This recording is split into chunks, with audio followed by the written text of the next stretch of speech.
Good morning.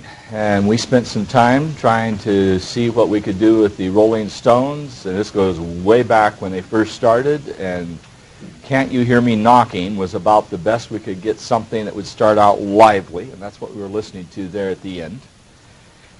Today is our tutorial.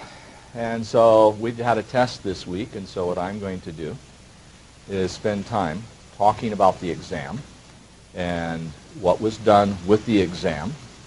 And essentially what I did to determine the grade, and I spent some time this morning doing a couple things. One, I went ahead and went on to my math lab, and I looked at what you've been doing, and looked at the homework average. I looked at how long you were spending on the homework. And if I had, looking, again, I'm making general statements, okay? Doesn't apply to everybody in the class. General statement. Homework time on the computer is, for many, many students, at a very low rate, very low number. So like 20 minutes, 30 minutes you're able to get through. Now, I don't know what's going on beyond that. But if that's all you are spending on the homework, it would be 30 minutes. And as I say, I'm not speaking as specifics. I know some of you are spending much more than that by a lot. But if you're only spending 20, 30, 40 minutes in homework on a daily basis, it isn't enough. Okay? There has to be a supplement to that so that you're spending an absolute, and I mean this is an absolute minimum of an hour, and it should be between 1 and 2 hours a day. Minimums. If you're intending to go into a Math 70 and be competitive and do well. Now, a measure of that for the class is that when we do the quizzes take longer than I intend. You know, I have them written with the idea of 4 or 5 problems, 15, 20 minutes maximum, 3 minutes per problem. And we sometimes double that amount of time. And that was evident in the test, where I had, from my view, as I looked at critiquing the test that I wrote, it probably was about 3 problems too long for the time I provided. And so I curved it accordingly, and you can see the curve down in the front of the test. But part of the dilemma, and I think the need for that curving, is that as a group, and this goes across the board, not quite operating at that optimal level that you could.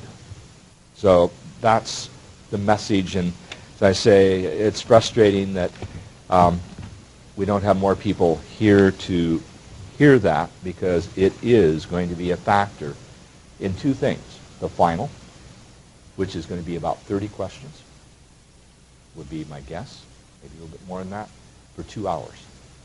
And then more critical than that is the fact that you're going to have to go into an algebra class and be much more adept than what you demonstrated. The first few questions that I want to go to, I thought would go a little bit easier than they did, and they clearly didn't. Here is the first one. Now we had a minus in the numerator as we go to the document cam. We have a minus in that numerator. And whether you considered it in the numerator, denominator, the point is your answer at the end is going to have to be a negative. Now, you reduced, and I don't have the intermediate steps here. I did not carry much more than minimally for me, so I could get an answer to compare. And I did not really feel that I wanted to go ahead and look at things like, did you subtract the 2 from the 5, the 1 from the 3? Some of you were willing to go negative exponents, and I was comfortable with that. But the x squared and the x to the 5th is going to leave an x cubed in the denominator. A y to the 1st and a y to the 3rd in the denominator is going to leave you a y squared in that denominator. So you're going to get negative 9 over a 4 x cubed y squared. So as I slide over, that's precisely what I have for my answer. And I thought that problem should have gone smoother than it did. Now, as we come off there, some of you tried to show me intermediate steps, and I appreciated the effort.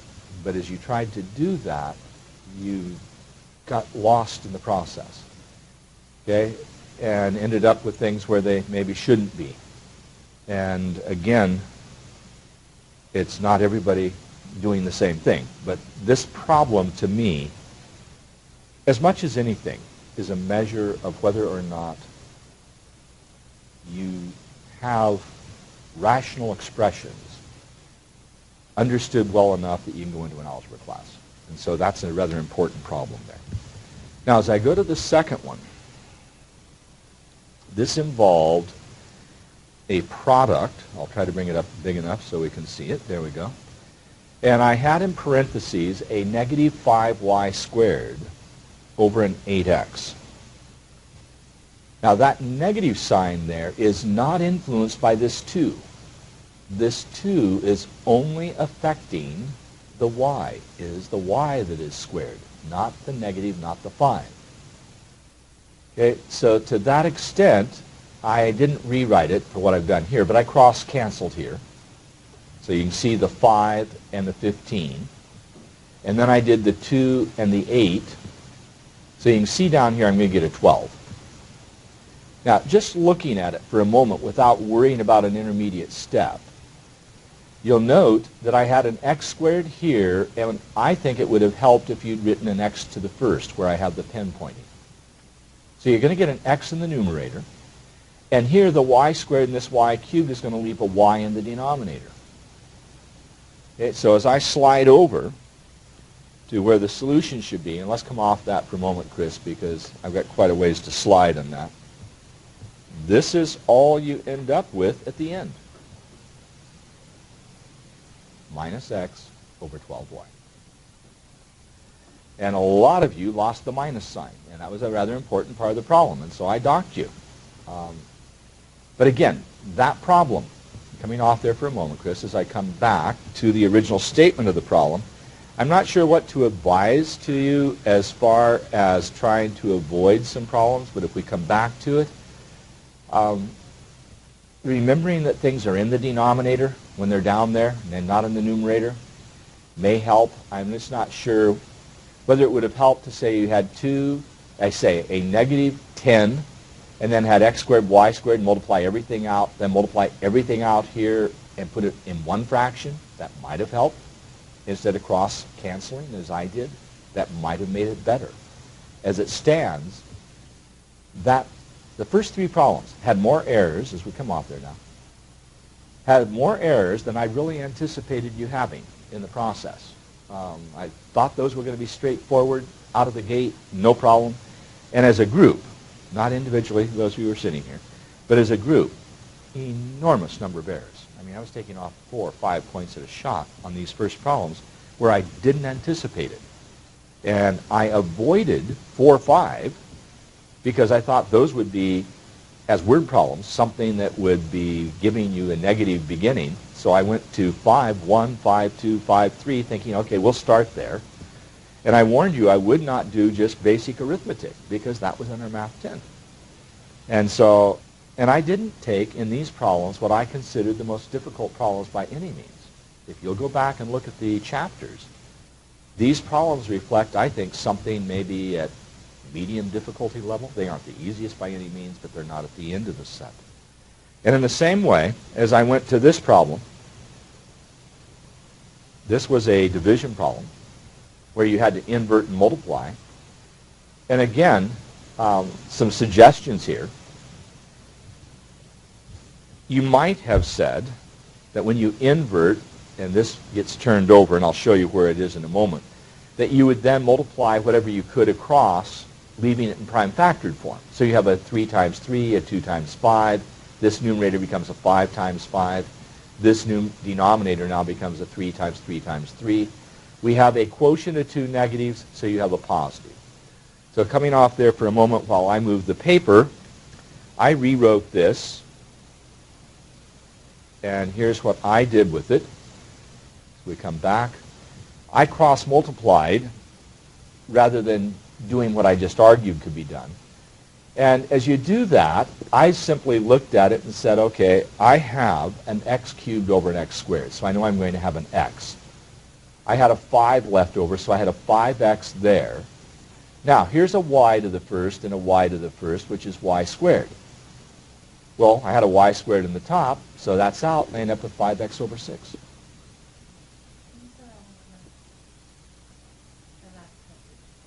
Well, what I did was note that I had a y in that first denominator and a y in the second denominator, correct? Well, that became y squared, and I had a y squared in this numerator. Yeah, so if you had written the exponent y to the first and a y to the first here, I think you might have then been more readily seen that the y squareds cancel. Now, the x cubed over the x squared, you're going to have an x in the numerator. But again, if this gibberish, if you will, it starts getting very busy, if it bothers you, why not minus 3 times 3, x cubed, 5 times 5, y squared, 2 times 5 times y, minus 3 times 3 times 3, x squared, y squared, and then combine everything you can, one numerator, one denominator, and then do your cross-canceling. And maybe that would have avoided the errors. But again, your answer, 5x over 6. Okay? Coming off there. The next one was an effort to give you a very straightforward equation with a fraction as we look at it. Now, if you just look at that for a moment and ask, what would x have to be so I could multiply something times negative 5/8 and get 5 over 24? Well, if I multiplied 3 times 8, I'd get 24, correct? And if x was a minus 1 over 3, I'd have it. And x was negative 1/3. Now, how do you get that? By doing it in terms of a proportion, or you could look at it as a what? As a coefficient of x and divide everything by negative 5/8. Now, I looked at it as a proportion. That was my effort to just do a straightforward, and some of you did that, so I'm going to slide over. Let's come off there for a moment. I am having trouble keeping that flat while I slide. I just did this. That was a proportion. Minus 5x times 24 is 5 times 8. Then I divided by this negative 5 times 24 was the coefficient, so you can just see that division there.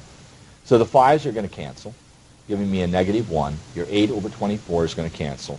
And, of course, that became negative 1/3. What was so frustrating to me was seeing where people had gone ahead, and I'll slide it back over here.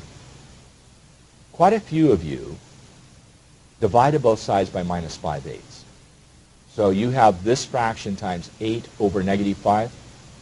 Got the negative 1 okay. Canceled and ended up down here with the 3.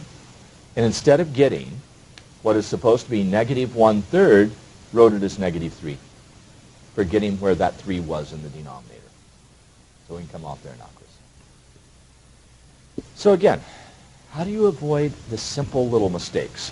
And in some ways, I felt a little bit like the first few problems were warm-ups, and you did all the silly things you could possibly do there, and then things got smoothed out. It was like stretching for a run, and you were bouncing into objects and stumbling along, and then you got into your stride, and then the test started going pretty well. But the first 3 or 4 problems, where I thought things should be fairly straightforward, we did some things that I was surprised at.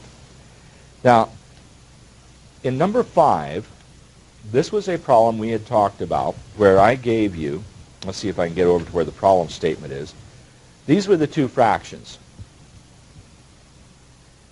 7 over 10y cubed z and 2z over 15y.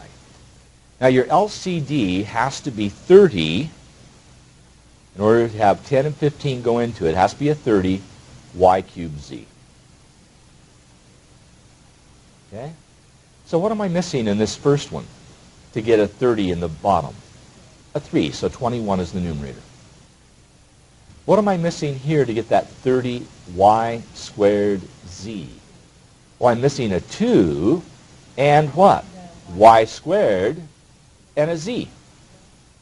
And so that becomes 4.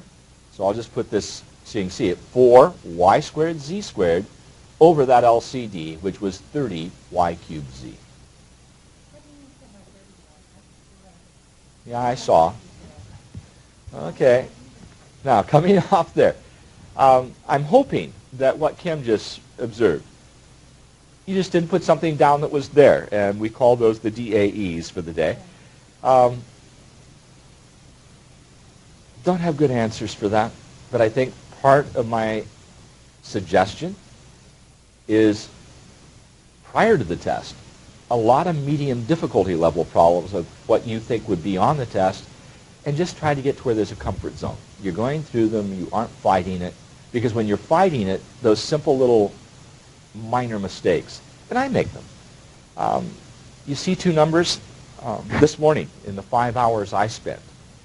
I started at about 4:15, I guess it was, and I went until just before 9 o'clock doing nothing but grades for the 2 bridge classes. And every once in a while, I would find myself doing the most bizarre thing in the calculator and not realizing I'd done it.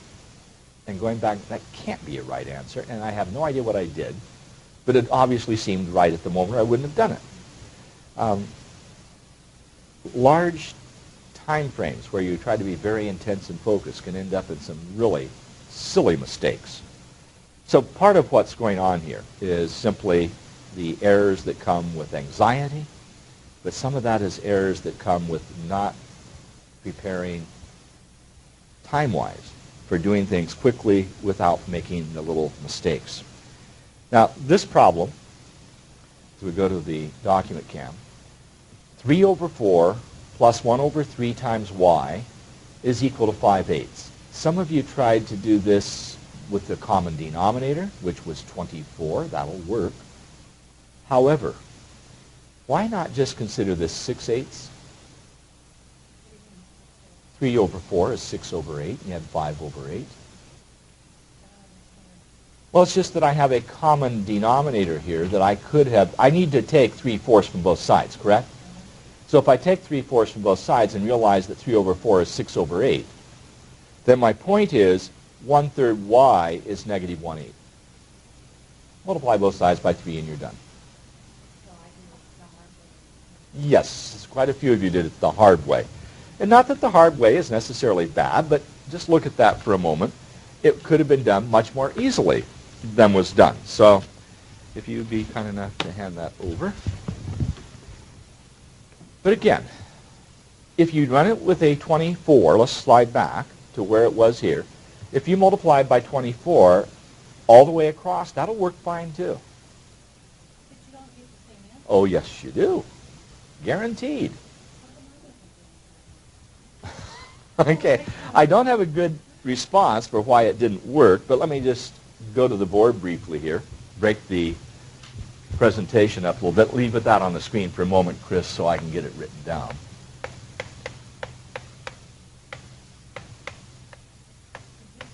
So if you did an LCD of 24, which is most respectful as we go to the board. Well, not that part of the board. Okay, now come back to me and no, you're really, look at what you've got going now, and Chris, that's not the way we want to do that. You come back to the document cam, do all that. Okay?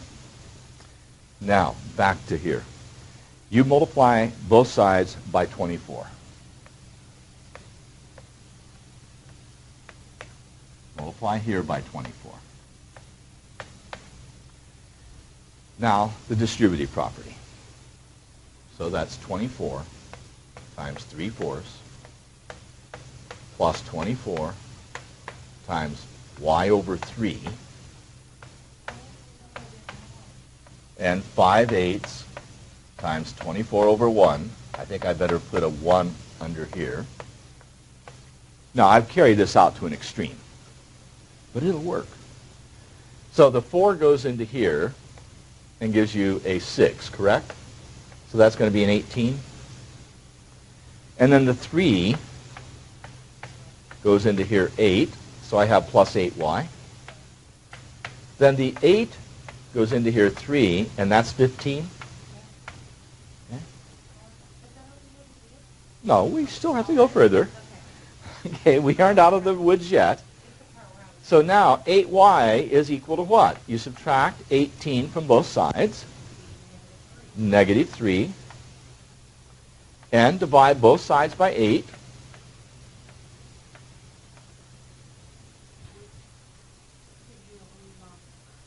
No, you're done.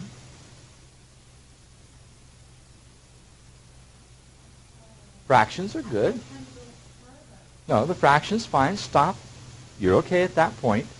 Now, look, just keep this in mind, what we did here. We're going to jump back in just a moment, Chris, to the document cam.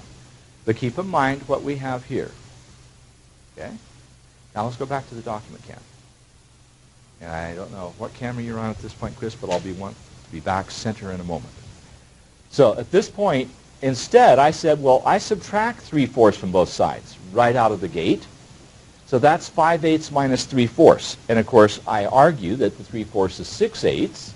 So that ended up a negative 1/8 on the right side. Multiply both sides by 3 and you're done. 3 steps. Now, if we go back to the board momentarily where we were, okay, and we'll come back here for a moment. If we look at the board, which one is the more elegant solution and the one that might get you into fewer problems? I'd say the one we just did in paper. But again, it's your call. The problem is when it gets convoluted, what happens to your sense of time? So many things are happening here, and all it takes is just one little careless mistake. And they will happen. Okay? So, back to the document cam. A lot easier. Okay, back center. Now, the next one.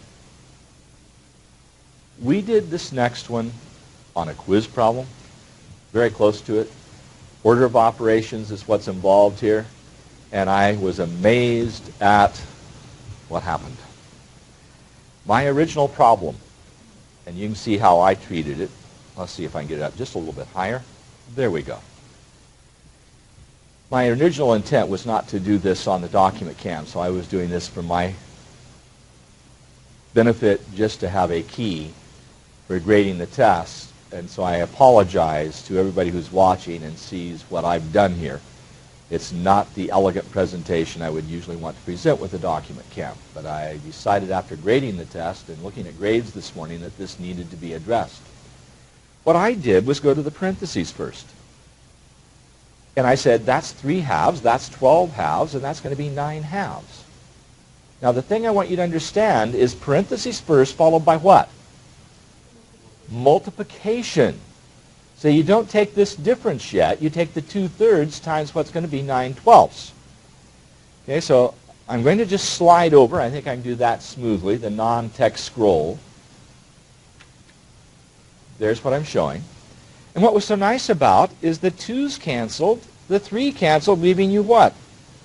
A 3. Now you could have just said right then that if you have a 4th and you subtract a 3, you're going to get negative 2 3/4.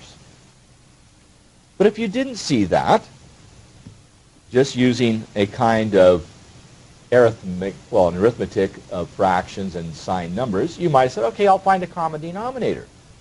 1/4 minus 12/4. But that does give you negative 11/4. And some of you wanted it as negative 2 3/4, which is most fine with me, but none necessary. Now, that problem, as we come off there, tended to be messed up in a variety of ways, but the most common error was to do the subtraction first because you saw it first, and it's like, okay, it's like you saw this much of the problem. So we go back to the document. This is called a misleading visual cue. You saw the minus, you saw the 1/4, and you said, I know what to do there. I'll subtract. And you forgot order of operations. Parentheses first, then multiply, and then come back and subtract. Okay, enough with that. The next one went very well in spite of the fact that I screwed up changing variables part of the way through in the problem. I'm just going to show you what was originally written as we go back to the document cam, and I'll scroll across because it was pretty long. It was 4.2x squared, then you had a plus an x cubed, and then minus a 7x, then a 0.8, then negative 1.2x, and here's the critical thing, you had a minus x cubed before you had a plus 0.5. So as I come off there, I'm hoping you recognize that x cubed minus x cubed disappears. It goes to a 0. And so all you had to do was leave the 4.2 as it was. So we go back. There's your 4.2x squared. Then remember we had, double the time keeping this flat. You had a negative 7x and a negative 1.2x. My point is that becomes negative 8.2x. Then your 0.8 and your 0.5 became 1.3. But just to show you as we come off there, the notion of how we get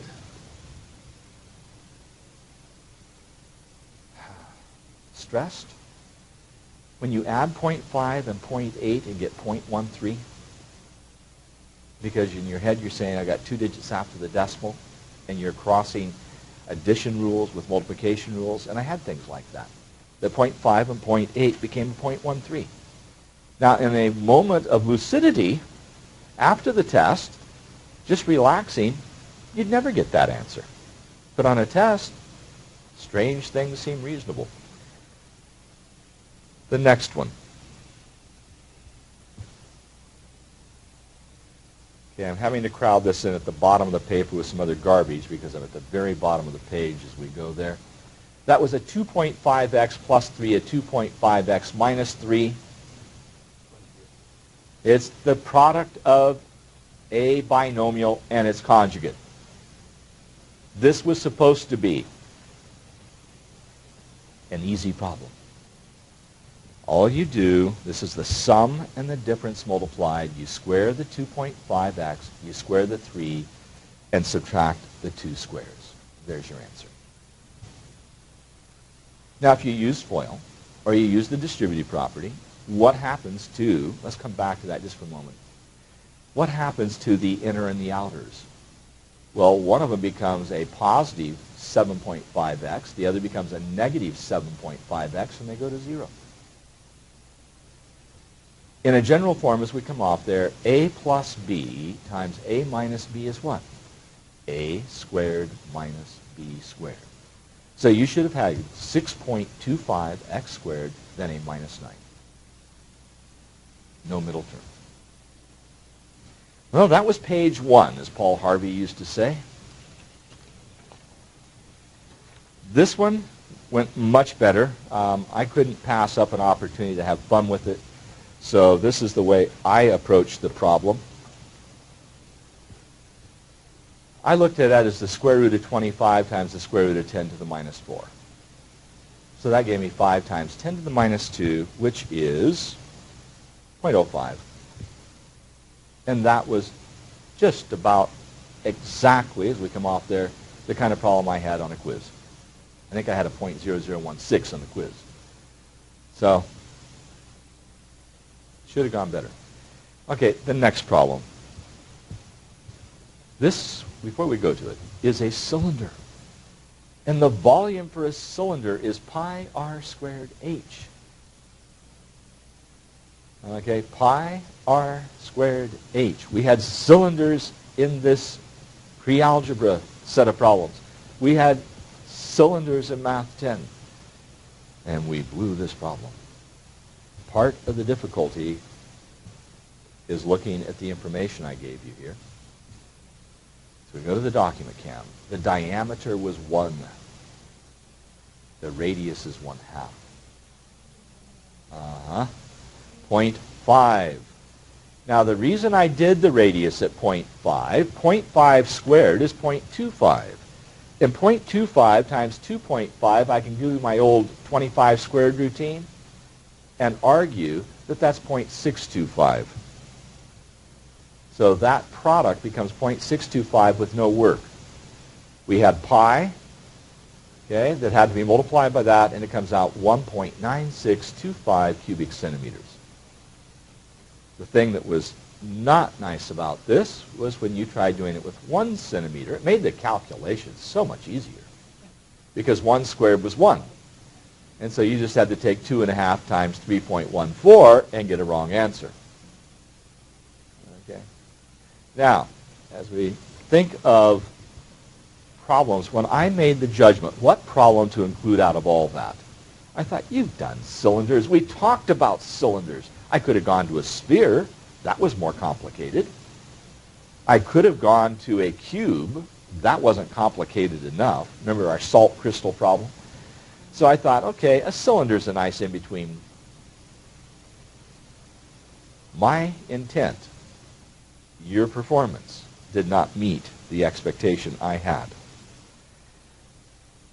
The next problem, and I tried writing these in such a way that it would be rigged. Now, this is starting to look awfully cluttered. I'm going to come back, coming off there for a moment, Chris. I'm going to come back to that cylinder and just leave it there for a moment. Let's come to that on the document cam. I'm going to leave that there, and I'm going to try to get a form of the test that is not looking so cluttered. Okay, we've got one coming up here, and it will make it a little bit easier to see the original problem. I had done quite a bit of writing in the back of that page. Let's come off there now, Chris, please. And the problem we're talking about in its original form was this right here, where you had a distributive property involved. And again, I went through problems looking at intermediate level problems, trying to find something that wasn't too bad. And then I manipulated what I saw, and I thought, this isn't so bad. We're going to take a 0.4 and multiply it times each piece. But what frustrated me, you're supposed to use the distributive property. Now, you don't write 8 plus x as 8x. And I had some folks do that.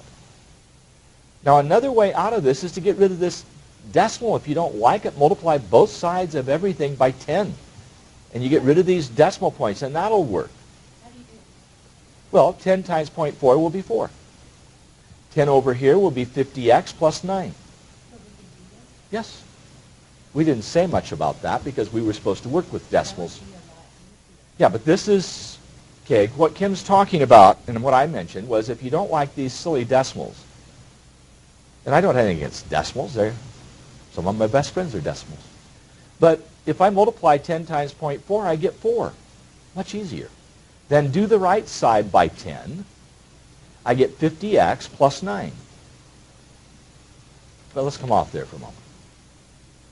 When I do that problem, okay, I need to get, again, so I don't have so much garbage here. Okay. Here's what I did. You can see my 0.4 times the 0.4 times the 8. I'll get that stated properly. That's 3.2. Then the 0.4 times x became 0.4x.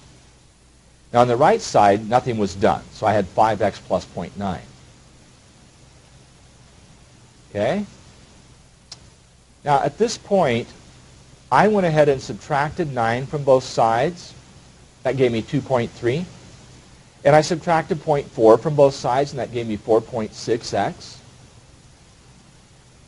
And notice how nicely rigged that is, because if I divide both sides by 4.6, I get 1/2, and I'm done. Because 2.3 over 4.6 is 1/2.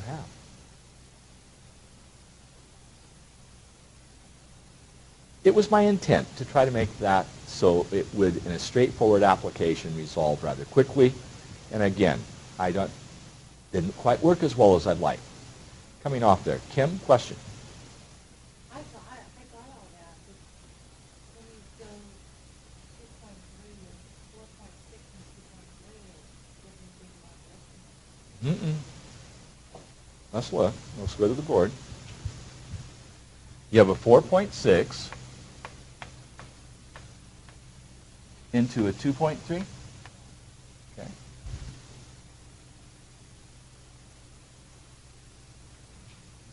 Let's move the decimal over.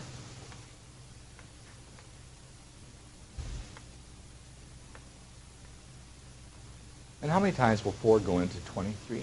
About 5 times. Okay.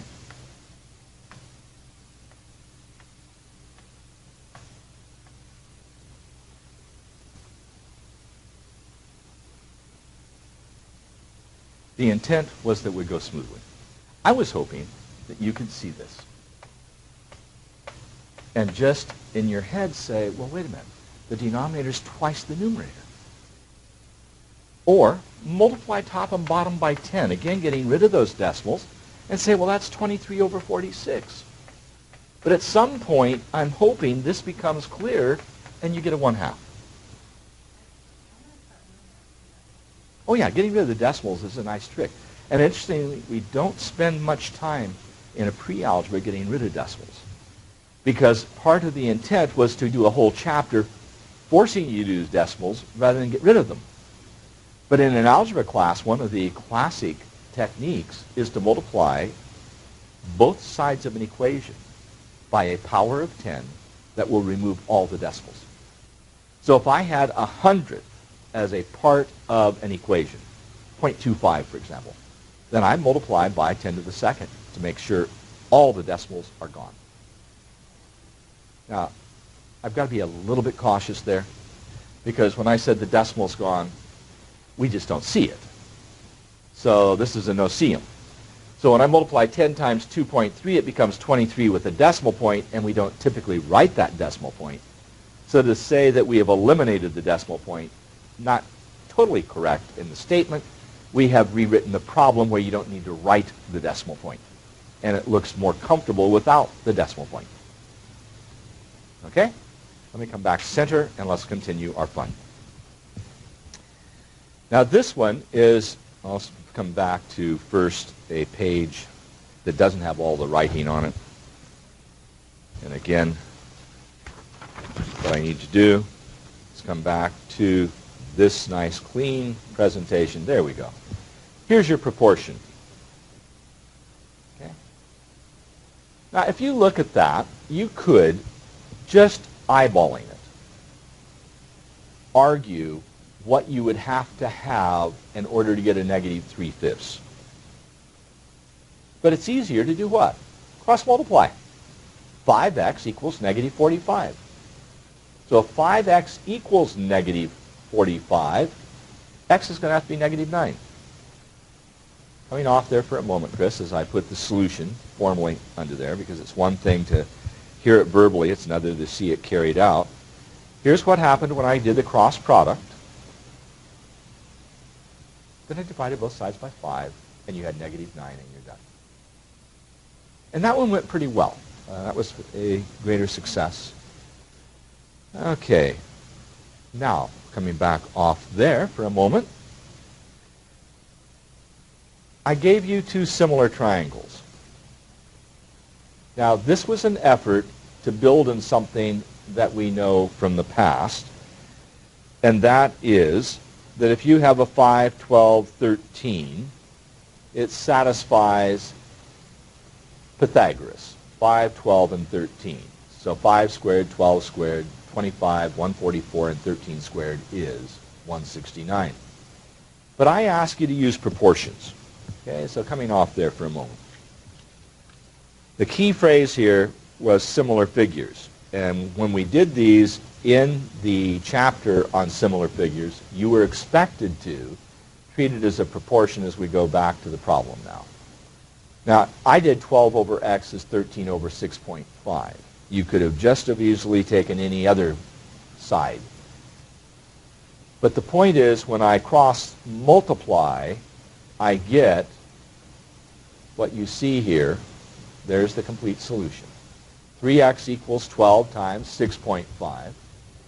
And the 6.5, and the reason I did it the way I wrote it, is 6.5 over 13 is 2. 2 into 12 is 6. Okay? Now, you can do it with the Pythagorean theorem as we come off there, Chris. But if you do it with the Pythagorean theorem, I don't feel you were doing it within the spirit of where the problem was demonstrated, so I didn't give you full credit with the Pythagorean theorem. It could be done. Similarity arguments are very powerful arguments in geometry. Okay, the next problem was to convert 2.5 hours to seconds. The most common error here was after you'd done it with dimensional analysis and you multiplied by 2.5, forgetting to locate the decimal point after you multiplied by 2.5, getting too large of a number. I had a lot of people end up with 90,000 seconds instead of 9,000 seconds. And it's just the decimal point didn't get placed. So the original problem is in this form. The argument was to use dimensional analysis, okay, and then we wanted to convert 2.5 hours to seconds. Now, in terms of that problem, and I'm going to go to the board in this because the mess I have on the paper I can't separate out well enough. But if you're going to end up with seconds, then the argument would be what? That we would start with our first fraction as what? Seconds.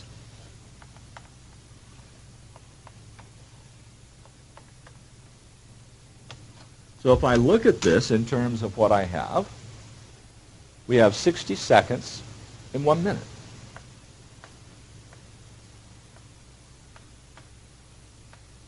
Then we had 60 minutes in 1 hour. Okay. Then we have what? 2.5 hours over 1. So I don't even need that last fraction. So you have 60 times 60, which is 3600. So you end up with 60 times 60 times 2.5 over 1 times 1 times 1. And this is going to be seconds. And what I would ask you to reflect on as you look at an answer, and this is where we're still having trouble looking at an answer and saying, is it reasonable? Well, 60 times 60 is going to be 3600. So that's 3,600 times 2.5. Can you get 900,000 out of this? Multiplying by 2. Or 3. My point being, if I even multiply by 3, I'm only going to be about 10,000. Multiplying by 2 is going to be 7,200. Now what I ended up doing in my product, I just said, well look, 2 times 3,600 is 7,200. And half of 3,600 is 1,800. And that became 9,000, which was a heck of a lot easier than what some of you did with your decimal multiplication. I took some points off for not getting 9,000 instead of 900,000. Okay? So anyway, I guess some of you had 90,000, not 900,000. You had 90,000, which was too big. Yes?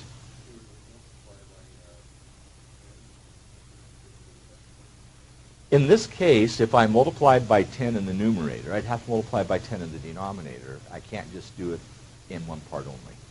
So for an equation, I have to multiply both sides by 10. For a fraction, the top and bottom by 10. I can't just do one part of it by 10. Hence, I guess the answer is no. Yeah. Okay? I'm going to come back center now. Then I ask you to convert 80 degrees Fahrenheit, as we go to the test, to Celsius. Okay? Now, the intent here, in terms of the problem, was to force you to use one of the formulas. The one that I pretty much asked us to memorize was what I'm going to put up here on the screen. Fahrenheit was 9/5 C plus 32. And you could have just plugged in an 80 at that point. Or you can look at this and say, well, if I subtract 32 from both sides, and then multiply by 5/9, I'd have C by itself. And of course, that ends up the other formula. Having one allows you to get the other. Then it's a matter of substituting 80 in here. And I apologize for the 80. In retrospect, I should have given you a nicer number, something that could be divided by 9 after you finish. Because when you take an 80 in here and subtract 32, okay, you get this expression, and then that gives you 5/9 of 48, and there's nothing nice about that. It becomes 80 over 3, which most of you then wrote as 26 2/3, which was correct. I rounded off to 26.7 degrees Celsius, and surprisingly, that problem was done very well. I anticipated, in retrospect, giving you that 80, that it wasn't a case where with the 80, it would have worked as well. So, pardon? 16 I didn't get. Dimensional analysis, thank you, to convert. Okay. So let me get that one back under the screen. I did skip that one. Here's what I wanted you to do. 0.5 liters to cc's using dimensional analysis. So let me go to the board on that. Now we want cc's. And of course you needed to remember that what's true about a cc. Whoa. What do you need to know about a cc?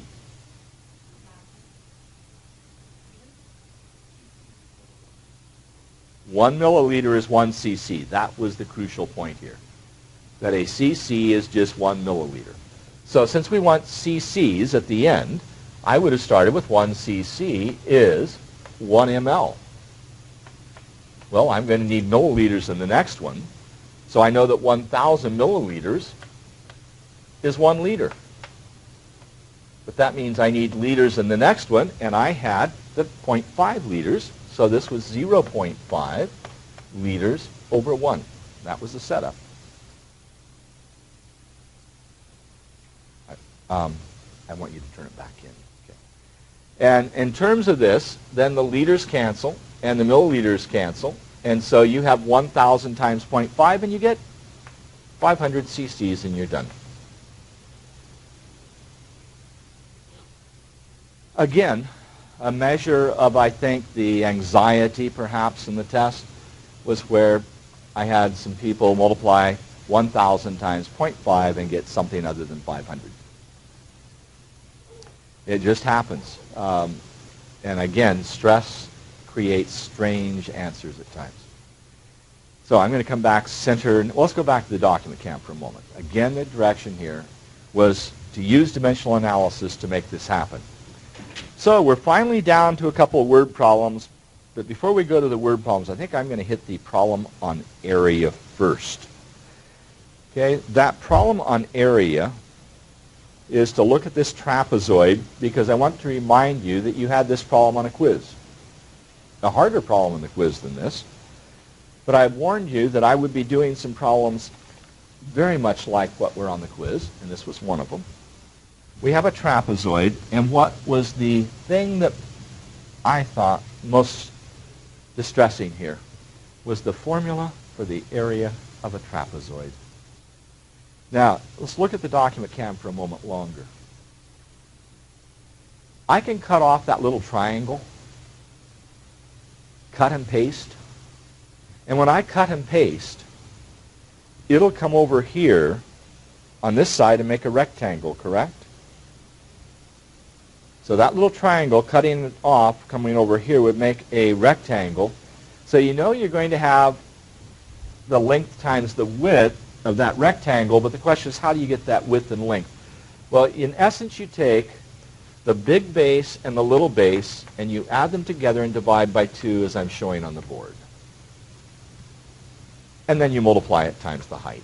So we usually write it as h over 2 times big B plus little b in parentheses. That's the area. Now, as we go back and look at my effort to draw this lampshade, a profile of the lampshade, its height was 8 inches. And if I add 10 and 12, I get 22, correct? And that's over 2. And the 2 into 22 goes 11 times with the intent that this would give you a very nice 88 square inches. Now, I felt rather good about this problem when I wrote it, that it would work so nicely and just give you 88 square inches. And I was somewhat frustrated when, as I gave it, we got different answers than that. Okay, so we're going to go back to document cam.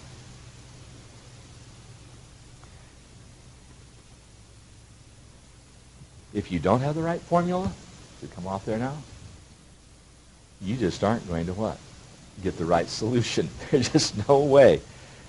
And of the two problems I gave you where I really intended you to have a formula in your head, one of them had been in the quiz and the other had been in Math 10 and on a quiz also with a cylinder.